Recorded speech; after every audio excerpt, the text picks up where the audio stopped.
भंडाऱ्यात सध्या आता सुद्धा गॅस टंचाई जाणवत आहे आणि नागरिक सकाळपासून भल्या पहाटे या HP गॅस गोडाऊनच्या समोर रांगा लावून उभे आहेत।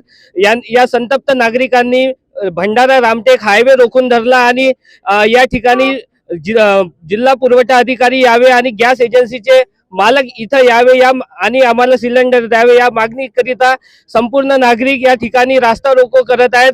आपण बघू शकता या ठिकाणी या नागरिकांना समविण्यासाठी यांचा रोष समविण्यासाठी पोलिसांचा बंदोबस्त इथं आहे। नागरिक सकाळपासून या ठिकाणी रांगेत लागलेले आहे सिलेंडरसाठी। भल्या पहाटेपासून नागरिक इथं आहे आणि यांचा रोष इथं पाहायला मिळत आहे। आपल्यासोबत काही नागरिक आहेत। दादा काय सांगाल, काय तुमच्या समस्या आहेत, काय सांगाल? बघा, एकीकडे मोदी सरकारने महत्वाकांक्षी योजना आणली, उज्ज्वला योजना, आणि आपलं राज्य सरकार सुद्धा दावा करत आहे की कुठेच युद्धामुळे फरक पडलेला नाहीये आणि नियमित पुरवठा आहे। पण इथे आम्ही भंडाऱ्यामध्ये गुर्जर HP गॅस एजन्सीमध्ये आम्ही पाहतो आहे की काही दिवसापासून लोकांना सिलेंडर मिळत नाहीये आणि त्यांना डिलिव्हर्ड म्हणून मेसेज येत आहे, पण प्रत्यक्षात उचल सिलेंडरची होत नाहीये। तर हा काळाबाजारीचा प्रकार आहे असा लोकांचा आरोप आहे।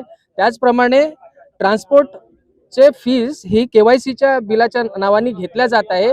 तर हे गैरप्रकार या गुर्जर गॅस एजन्सीमध्ये होत आहेत।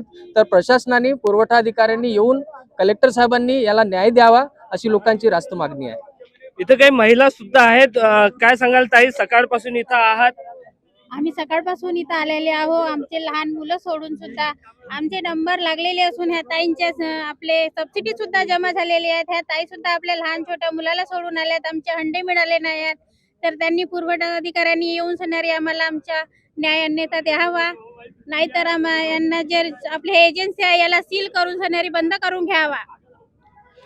सिलेंडरचे डिलिव्हरी मेसेज आला असून सिलेंडर मिळाला नाही आणि सिलेंडरचा पुरवठा सुरळीत असल्याचे सरकारचा दावा इथं कुठेतरी फोल ठरल्याचे ह्या नागरिक इथं आरोप करत आहेत। नितीन कुथे, LS मराठी, भंडारा।